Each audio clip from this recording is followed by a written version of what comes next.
అందరూ చల్లగా ఉండాలి, అందరూ హాయిగా ఉండాలి, అందరూ ప్రశాంతంగా జీవించాలి, అందరూ సంతోష సుఖాలతో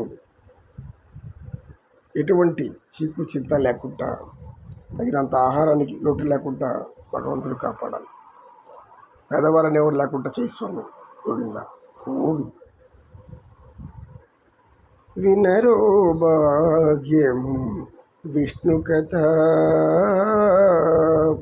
వినరో భాగ్యము విష్ణు కథ, పెనుబల మిదివో విష్ణు కథ. వినరో భాగ్యము విష్ణు కథ. ఆది నుండి సంధ్యాది నీదులలో వేదం వైనది విష్ణు కథ.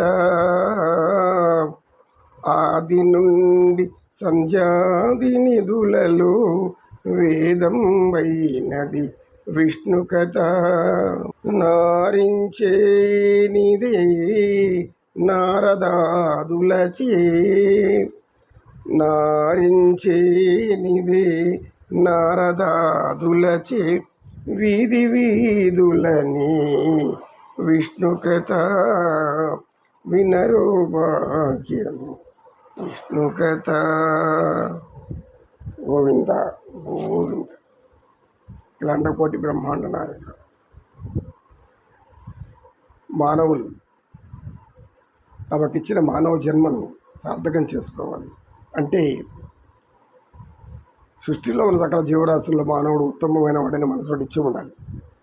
మానవ జన్మ రావడం ఎంత అదృష్టమో, ఎంత పుణ్యమో.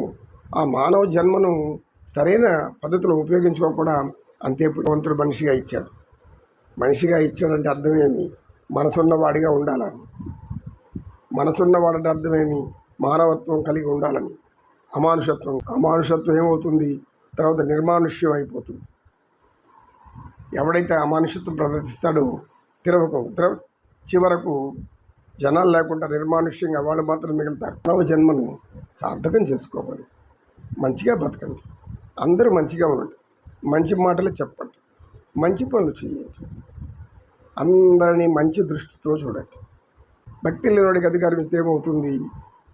అందరి భక్తిని పోగొడతాడు. అంటే భగవంతుడి దృష్టిలో నీచాతి నీచులుగా సృష్టించబడతాడు. కనుక ప్రతి ఒక్కరిని ప్రార్థించడం ఏమంటే మనిషిగా బ్రతకండి, మనిషి జన్మను ఉపయోగించుకోండి. ఈ జన్మ, ఈ శరీరం ఉన్నంత వరకే మనం ఏమైనా చేయగలం. శరీరం పోయాక మళ్ళీ ఏం చేయలేరు, ఎవరు ఏమి చేయలేరు. కనుక మనిషిగా బతకాలి అంటే నిత్యం మనసులో మంచి ఆలోచనలు పెంచుకోండి. మంచి ఆలోచనలు పెంచుకునే కొద్దీ నీ మనోధైర్యం, మానసిక వికాసం పెరుగుతుంది. ఏ మానసిక సమస్యలు రాదు. మానసిక సమస్యలు రాకపోతే రాక్షసులుగా మారం, క్రూరులుగా, దుర్మార్గుల దుష్టులుగా అందరి చేత అనిపించుకుంటూ జీవించాం. నీతి కలిగిన వాడు, నిజాయితీ కలిగిన వాడు అనేదానికి నీచుడు, నికృష్టుడు, పరమ అధమాధముడు, మూర్ఖుడు అనేదానికి తేడా ఉంది. ఇది అనిపించుకుంటామా, అది అనిపించుకోవాలన్నా?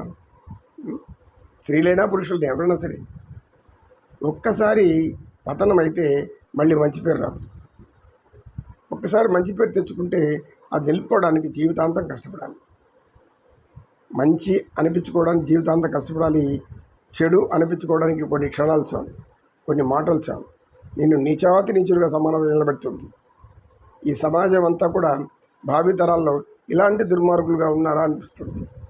కంసుడు, ఈ నరకాసురుడు, ఈ కంసుడు, చాణూరుడు, జరాసంధుడు, మళ్ళీ ఇప్పటికీ మనం ఏం చెప్పుకుంటున్నాం? రాక్షసులు అంటున్నాం. ఎందుకు? రాక్షస ప్రవృత్తి, మానవులను పీడించారు కనుక. పీడించబడే వాళ్ళు ఉండకూడదు. ఎవరు ఎవరిని పీడించుకుంటా పరిపాలన చేస్తారో వాళ్ళు మాత్రమే ప్రభువులు, వాళ్ళు మాత్రమే నిజమైన మానవులు. కనుక పీడితులు ఉండకూడదు, పీడించబడువారు కూడా ఉండకూడదు. ఈ రెండు లేనప్పుడే సమాజం నవభారతాన్ని సృష్టిస్తుంది. జ్ఞానభూమిగా మారుతుంది, ధర్మభూమిగా మారుతుంది. ఇక్కడ కుల మత భేదాలకు తావులేదు. మానవులు మానవులమే. కులాలు ఎలా పొగడాలి? మంచివాడనాలి. గొప్పవాడని. పరమాత్ముడు శ్రీకృష్ణుడు ఏం చేశారో అది గుర్తు తెచ్చుకోండి. శ్రీరాముడు ఏం చేశారో అది గుర్తు తెచ్చుకోండి. వాటిని అనుసరించండి. మంచివారుగా మారాలి. మార్పు లేకపోతే మనకు సద్గతులు ఉండవు, మంచి భవిష్యత్తు కూడా ఉండదు. అందరి దగ్గర ఒక ముద్ర వేసుకుంటాము. అది ఏ ముద్ర ఇదివరకు చెప్పుకున్నాము. కనుక మంచి కోసం బతకండి, మంచి చేస్తూ బతకండి, మంచిగా జీవించండి. పోయినా కూడా మంచివాడని తెచ్చుకోండి పేరు. ఎందుకంటే ఇంక కోరేది ఏమీ ఉండదు. కనుక భగవంతుడిని ప్రయత్నించాలంటే ఇద్దరు లేచిందే, అయ్యా నా దగ్గర మంచి పనులు చేయి తండ్రి, నాకు మంచి ఆలోచన తెప్పించు, నాకేదో శరీరాన్ని ఇచ్చావు, ఏం చేయాలి శరీరంతో? పరోపకారం ఇదం శరీరం. అట్లాంటి పుణ్యాత్ములు ఎంతోమంది ఉన్నారు. పుణ్యాత్ములు భగవంతుడు వాళ్ళకి ఇస్తున్నాడు, దాన ధర్మాలు చేస్తున్నారు, అనేక అన్నదాన కార్యక్రమాలు చేస్తున్నారు, గొప్ప గొప్ప పనులు చేస్తున్నారు. వాళ్ళంతా పుణ్యాత్ములు. ఎవరికి ఏమి చేయకుండా ఉండేది వాళ్ళ దగ్గర లాక్కుంటూ ఉంటే అప్పుడు పుణ్యం రాదు, ఏదో వస్తుంది. ఏడుకొండలవాడ వెంకటరమణ గోవింద. మనసు ఉన్నతంగా ఉంటే మానసిక సమస్య అనేది ఉండదు.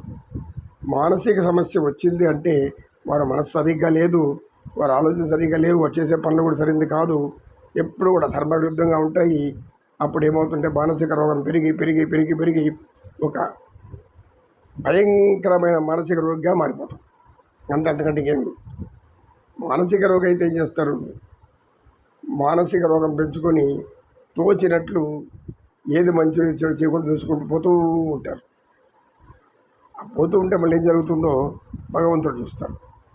ఆయన ఏడుకొండల మీద ఊరికి ఉండడం లేదు. తన కోటి నేత్రాలతో ఈ సృష్టి ఉండంతా నిండి ఉన్న నేత్రాలు, కాలం అనే నేత్రం చూస్తూనే ఉంటుంది, గమనిస్తూనే ఉంటుంది. తప్పు చేయొద్దు. ఎవరైనా సరే, అందరికీ, సర్వమానవులు కూడా, స్త్రీలైనా పురుషులైనా ధర్మం తప్పితే ఉంటే మన జీవితం తప్పుతుంది, మన గుణాలు తప్పుతుంది. గుణాలు తప్పితే మనల్ని సమాజంలో ఒక నీచాంగా హీనాతిహీనంగా గుర్తింపు ముద్ర పడిపోతుంది. అది అవసరమా? ఉన్నతమైన వాడిగా అవసరమా? మనం తెలుసుకోవాలి. ఇది మన ప్రవర్తన, మన యొక్క మాటలు అలా నిలుపుతాయి. గోవింద్.